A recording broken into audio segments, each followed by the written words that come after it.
Welcome to the Food Startups Podcast. Hey folks, and welcome to the Food Startups Podcast, episode number 31. Today we're going to talk about a tropical fruit that's gaining some attention over in India. We'll learn a little bit about those dynamics and why it's happening. I'm going to share with you guys a food labeling rule that just came into existence earlier in August that some of you guys might be keen to look out for. And we're going to talk about some upcoming stuff that Matt and I are thinking about doing. I want to get your thoughts on it revolving the conference. So yeah, Matt, let's kick it off. How you been doing? You're in Bogota right now? Yeah, man, I'm in Bogota. Things have been going good, really busy, and have a big opportunity for both of us and Namaste coming up. Yeah, and this just came up on my radar today. So we've got a potential, when you're starting off with your brand, you take any opportunities to get big exposure in front of big crowds as you really jump at them. And so we're going to set up a stand-up at a tech conference. Is that right? Yeah, it's called Web Congress, and it's all through the U.S. and South America. Honestly, I haven't read too much on it besides the Americas, but could it be other parts of the world? And it's like this big tech conference. So you have Uber, Google, Facebook, Oracle, all these companies are going. And we found a way that we could get in and have a stand there. And the first thought, Danny, was like, okay, great. These are tech companies. Does it make sense for our food brands to be there? Yeah, and that's a really interesting question. And you know what? But I think it comes down to your approach of what can you get out of it? Can you align yourself with these brands in any way? Can you do some selling? Can you get some employees? So I think we've been able to figure out our goals and what to narrow in on, right? Yeah, and it's exciting. I mean, I think we both have some logistical battles in front of us, getting promotional material. I'm going to have to find a way to get coolers in. We may not have kitchen access, et cetera, but that's part of the deal. Usually you do have more than 4 or 5 days to get ready for the conference, but this is just one of those opportunities that I'm really excited to try, and I think at the very, very least we're going to learn a lot and get better at our trade show game. Absolutely. Yeah, and I can already picture you at the stroke of midnight before the conference stirring a few 20-gallon tanks of vanilla. Yeah, I think that photo alone will be worth a conference trip for me, buddy. Yeah, man, and we're going to have to find a truck or some type of van that can fit all three of our companies and our merchandise into one truck and go down to Maloca, which is like the science park of Colombia. They have a exhibition hall there, and yeah, we got to be there at 8 on Thursday, so hope you're ready. Absolutely. And for you folks who might not be familiar, I don't think we've mentioned this on the show before, but Namaste is a tea brand in Medellin, and the co-founder of the company is my dear girlfriend. Her name is Catalina Vasquez, and so she's going to be accompanying us because of the fact that what we're trying to do in some ways is start educating some open-minded tech companies on some of the great food brands in Colombia that export, as well as sort of the growing domestic market that has open minds. It's going to be really fun. Yeah, it's going to be great.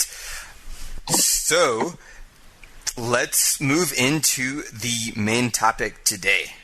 Cashew apples. Now, Danny, can you explain the difference between a cashew nut and a cashew apple? Yeah, so the difference between a cashew nut and cashew fruit, the cashew nut is attached to the outside of this bell pepper looking like fruit, and it grows all around Brazil. I had an awesome time just checking this fruit out when we were up in Bahia. And yeah, it's rampant throughout Brazil, and it's got this kind of funky odor, but it's kind of sweet and good tasting, and Brazilians are crazy about it, the cashew fruit. So I was introduced to the cashew tree and the cashew fruit on a trip earlier this year to Panama, and we had the privilege to stay at a really, really cool guest house in Las Lajas, Panama, which is kind of towards the western part of Panama, and it's called La Pepita de Marañón, which in English means the cashew seed. And so part of the deal, it's kind of like a bed and breakfast, and it's a really neat place. I'll put the link on there for anyone that wants to go stay there. But every day for breakfast, they made a jam out of the cashew fruit. They used a little bit of the cashew fruit and panela and mixed it together, and we added that to their toast. And to be honest, I didn't even know that the cashew nut or cashew seed, whatever you want to call it, came with a fruit. And when I tried it, it was so good, and I was like, wow, this is amazing. Yeah, Matt, I mean, same response for me when I saw the cashew fruit. I was like, where has this been all my life? I had no idea that this nut, the cashew that we've been eating forever in the States, came from this fruit. That this fruit that looked like an apple or a bell pepper, it had all this, had this like pulpy flesh. You can just buy it at the grocery store. So it's pretty interesting that my coming back from Brazil and seeing this, you seeing this up in Panama, and then us kind of stumbling upon something that one of the biggest food and beverage manufacturers in the world is looking at. We find ourselves today talking about the cashew apple on the Food Startups podcast. Yeah, and a little history on the cashew, thanks to a study at Purdue University. The cashew is native to northeast Brazil, and in the 16th century, Portuguese traders introduced it to Mozambique and coastal India, but only as a soil retainer to stop erosion on the coast. It flourished and ran wild and formed extensive forests in these locations and on nearby islands, and eventually it also became dispersed in East Africa and throughout the tropical lowlands of northern South America, Central America, and the West Indies. Yeah, really interesting there. And so it's kind of journeyed around the world. And I know it kind of makes sense when you say that it's this tree that prevented erosion. Well, you see, man, that the cashew fruit is huge. It's got these deep trunks and roots, and you can find cashew fruits that are like maybe 50 meters long or something. Like they kind of spread their branches wide and the branches hit the floor and they just kind of keep growing. So it's really, really cool if you guys have had the opportunity to see it. Yes, and I have a few pictures of it that we'll put on the website. Now, so this started out in Brazil, but the top 5 producing countries of it today, or should I say growing countries, are Nigeria, number 1, then India. They have quite a bit of cashew trees. And then Ivory Coast, Vietnam, and Indonesia round out the top 5. Fascinating.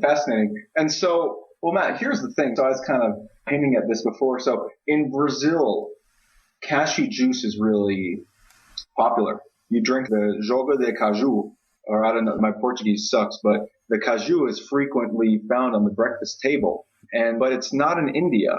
And now Pepsi is trying to take this cashew fruit that's journeyed all the way around the world. It's been popular in some places as the nut, popular in some places as the juice. And now they see the Indian population and they want to introduce the cashew juice as a mainstay, right? Yeah, and it's really interesting because, as you know, coconut water or anything from the coconut, pomegranate and lime juices are very popular. But in India, the price is a huge issue because the average per capita income is quite low. I don't know if these are the first people to do it, but at least according to the article, there is something called Accesso Cashew Enterprise, which was a business founded by the Clinton Foundation at the end of 2013, and they're helping to carry out this program. Yeah, and they're helping to carry it out with Pepsi. That's pretty huge news. I think it's pretty cool to kind of see when NGOs start working in the private sector. The reason for the Clinton Foundation is just because these growers, if they're able to sell the cashew fruit as well as the cashew nut, they're going to have higher incomes. And so they kind of talk about that in the article. And Matt, you and I kind of just mentioned this when we were reading. It looks like a farmer has been growing cashew nuts, and he decided to start selling the cashew fruit. And before, the cashew fruit was just going to waste. And now he was selling something like 200 kilograms for like $7.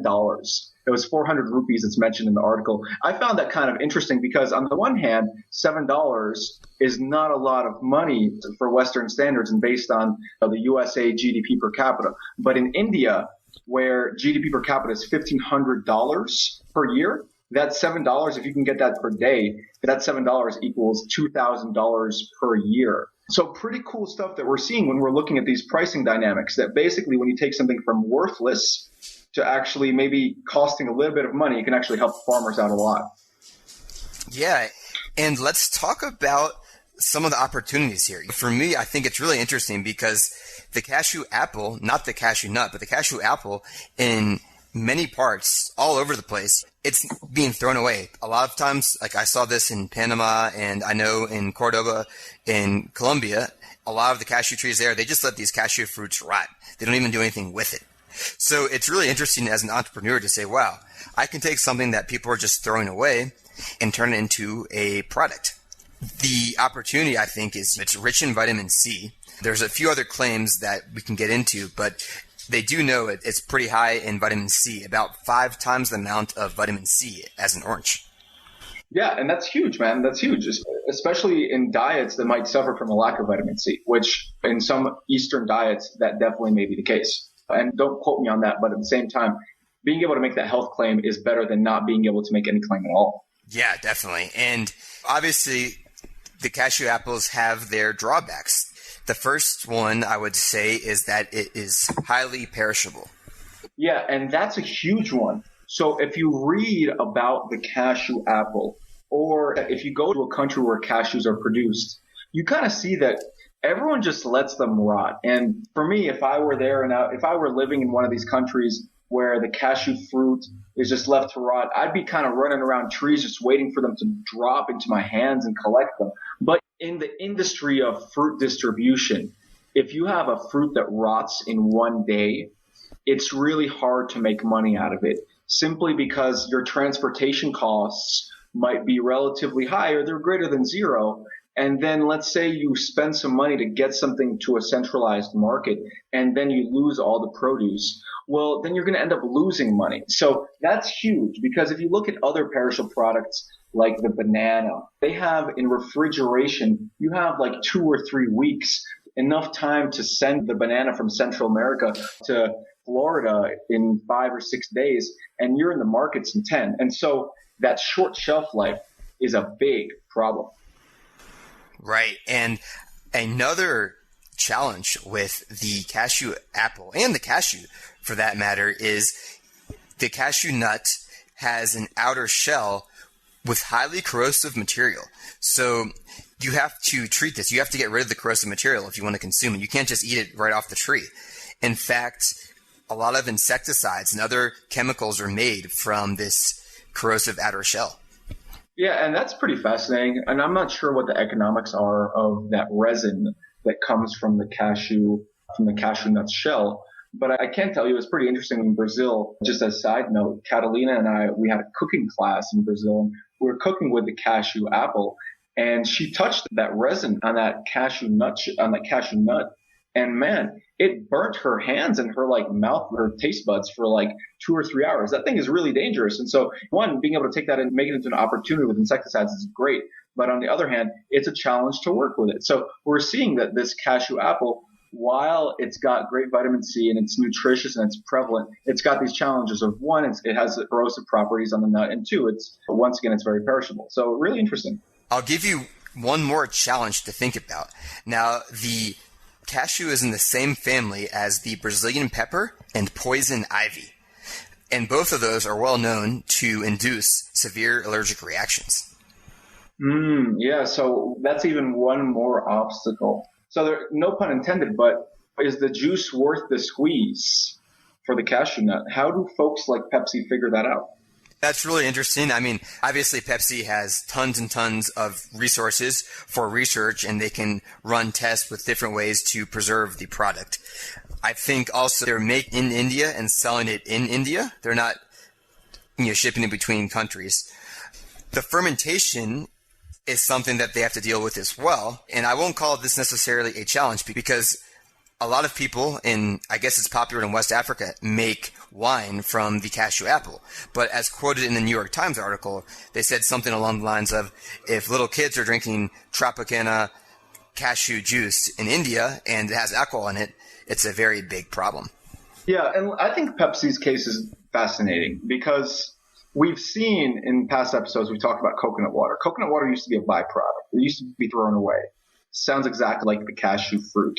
Now it's turned into something that's more pricey. So in regional economies in India, coconut water isn't being sold, because when it costs $1.50 to buy a serving size, but then your GDP is $1,500, that just doesn't make sense.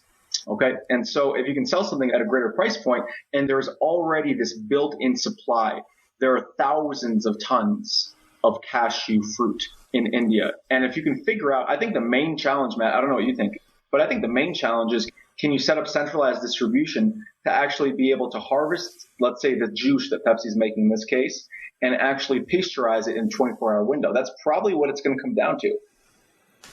Yeah, and I'm bullish that with anything, there's always technology that either exists or can be applied to it. But yeah, that's a huge challenge. And when I was in Panama, I just thought it was so cool. I liked definitely a very romantic view, but I just saw it as a huge opportunity. Imagine being able to go to certain parts of Panama or certain parts of Colombia and get people working and to install a factory there and start processing there and adding some type of ingredient that preserves it so you can make a jam or ship it out to somewhere else. And so, Matt, I think it's so cool to compare coconut in the Coconut Wars episode and talk about the cashew here. We're seeing quite a few similarities, but we're not seeing the script written yet for cashew. And so what I mean is coconut water has been popular in Brazil for years. And now in 10 years in the United States and also, globally speaking, packaged coconut water is going to be $1 billion industry. So we see cashew juice, which you can find on the table in Brazil. Okay, what do you see? What's your take? Why did coconut water take off? We listened to the story. And what can we recommend to food entrepreneurs who might be interested in the cashew juice or cashew fruit in general? Well, with the coconut water, this was not something that just caught on. It took a long time, especially if you count that it started as an ethnic brand. And what I mean by that is certain ethnic populations in the U.S. were drinking Goya coconut water for a long time. We saw on Amazon one link, but there's barely any cashew juice in the U.S. right now. So this type of product is going to have less of an ethnic push because of its limited reach compared to coconut water. And I think when I look at the cashew fruit, the cashew apple, I see two things. One is the high vitamin C content, and two is a recently published study that it can help to burn fat. And so I think right there, weight loss and vitamin C are huge opportunities. Yeah, definitely. And so that's cool. The entry in the market in coconut water, we heard about how these companies that are now the pillars of the coconut water industry, they were sued a few years back because of their health claims that turned out to be unsubstantiated. So maybe it's going to take health claims that are a little bit more substantiated or not to be able to bring the cashew juice or the cashew fruit into the mainstay in India. I think it's also kind of between you and I think we're startup food entrepreneurs, and I think there's something to be said for the industry of food and the industry of beverages, whereby 1 cent savings per unit translates to millions of dollars per year, where maybe just the fact that it's so cheap to get and the fact that marketing dollars for Pepsi can go a long way, Pepsi might be able to start convincing some folks in India to start accepting it. And so maybe it's a big company's play. Maybe the big companies are the ones who kind of should be figuring this out. But at the same time, I think that the fact that we've seen it be successful in other international markets tells you something about the potential. So just kind of playing devil's advocate here. Yeah, and if anyone finds this episode later on, I would personally love to talk to any entrepreneurs who are doing startups based around the cashew apple. I definitely salute you for the challenge, and I think it can make some really cool, healthy products. Definitely. And I think it's all about kind of proving the concept in a small distribution. So that means, try to find if there's a market for cashew juice or another cashew product in a small area. Okay, we've seen it in Panama, we've seen it in Brazil, in Costa Rica, candied cashew is popular. So I think the formula is to find a place where distribution isn't an issue, where it's grown and where you can distribute it, just like in India, and then figure out how to make some money on it so that actually as you scale, you're still profitable. Because the big bucks of Pepsi can propel Pepsi, but unless you have really deep coffers, you're not going to be able to do what they can do. Right on. All right. Well, guys, I think that about wraps it up for this week. We appreciate your support as our listenership continues to grow. Absolutely. And let me jump in and say that I promised that I'd tell you guys a little bit more about that food regulation. So as of August 5th this year, there are now strict gluten requirements for any food companies that claim that their products are gluten-free. You have to be held to the standard of 20 parts per million of gluten or less to be able to make that claim. And so the FDA now has this strict rule that you have to watch, which means that potentially if you have shared equipment that shares gluten, if you're not doing your studies, then you might be subject to some risk. It's really great to know about it, and so I hope you guys can take it into account. So it's great to know about and hugely important because actually throughout the world, gluten-free rules and standards have not been established. And so you'll see that actually in some countries in the European Union, it's different from Australia, it's different from the United States. So now we know that in the United States, 20 parts per million is the limit. And then what you probably want to do if you're thinking about exporting to other countries is kind of take into account the lowest common denominator. So what's the country that has the lowest gluten parts per million law, and make sure you abide by that. Good to know. Well, hey, it's been great. We'll keep you guys updated and talk to you guys next week. Absolutely. All right. And we'll give you guys an update on how the conference goes, what we accomplished, and also kind of update you on what our best practices for conferences in food are. Going from a tech conference to the food conferences that we've had in the past, we've been able to kind of get a good insight into what to do and what not to do. Thanks a lot. Yeah. And Danny, one last thing. So I think Barefoot One's going to be there. So we're going to be with some much larger brands and Nestle. So this will be really interesting to see how we can carve out our niche on a much smaller budget and a much smaller company. Yeah, absolutely. It's going to be a lot of fun. All right. Bye, guys. Bye. And as always, if you have any questions or comments, find us online at foodstartupspodcast.com.